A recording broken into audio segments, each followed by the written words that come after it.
ఏంటయ్యా క్రిస్టియాని? ఏంటి చేతికి దారాలు ఎక్కువైపోతూ ఉన్నాయి?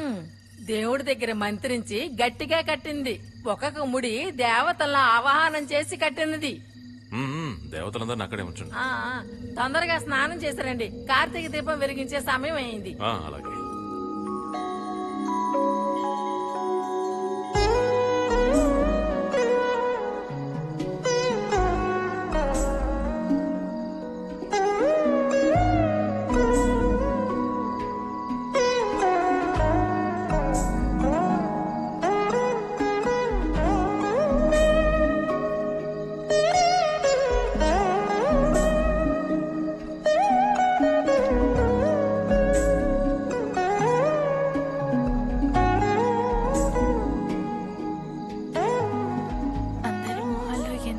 కదా ఇదా?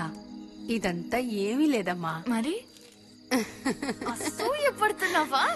అసూయపడ్డానికి ఏమీ లేదమ్మా. ఇప్పుడు నువ్వు చూస్తున్నావు కదా, ఇదంతా అందమే కాదు. ఇక్కడొక అమ్మవారుంది. ఆవిడ్ని చూస్తేనే అది నువ్వు అర్థం చేసుకుంటావు. ఎంత అందమో తెలుసా? మీ అమ్మలాగానే అంత అందం, కానీ అంత సులభంగా చూడలేం. అప్పుడు ఆ దేవి ఎక్కడున్నారు? ఇక్కడే ఉన్నారు.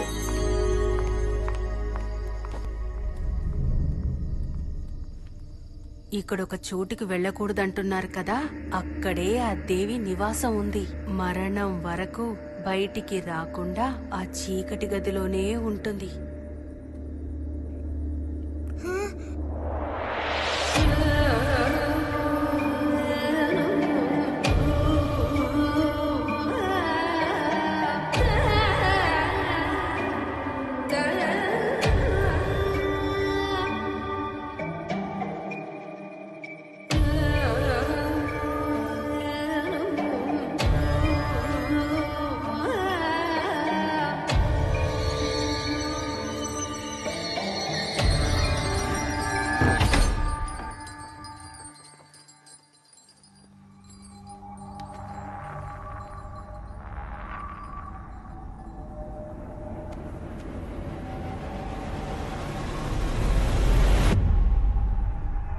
గంధము పుయ్యరుగా పన్నీరు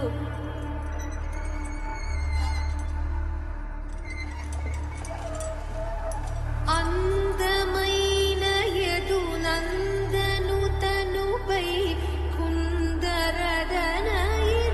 పొందగ పరిమళ గంధము పుయ్యరుగా.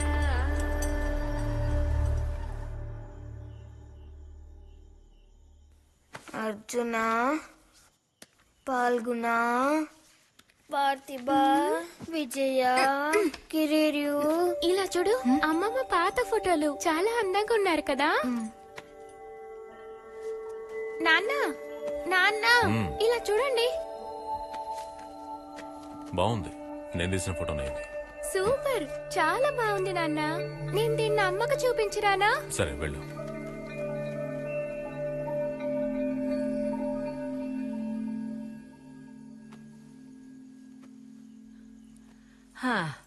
ఈ కళాచారాన్ని దూరం చేసుకుని వేరే మతస్థుణ్ణి పెళ్లి చేసుకున్నావు. అయినా మనవడు మనవరాల్ని చూసేసరికి నా మనసు సంతోషంతో నిండిపోయింది.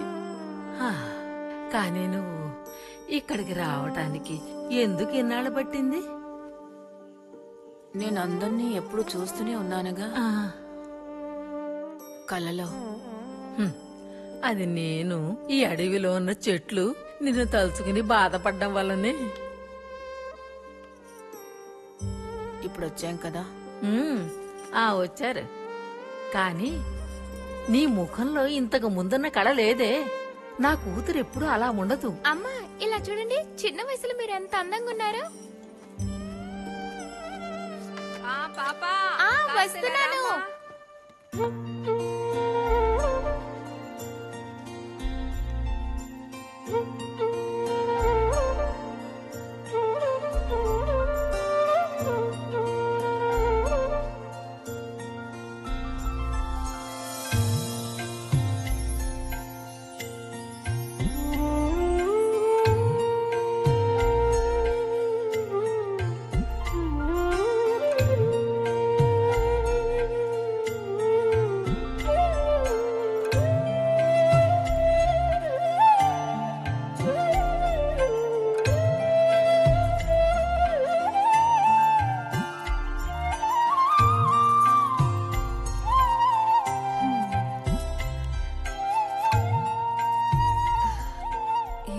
రాసి ఏంటి ఆలోచిస్తుంది?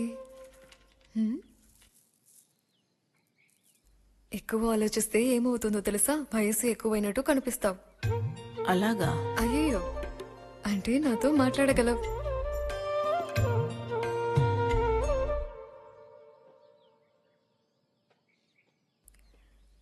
నా మీద మీకు ఎంతకంత కోపం?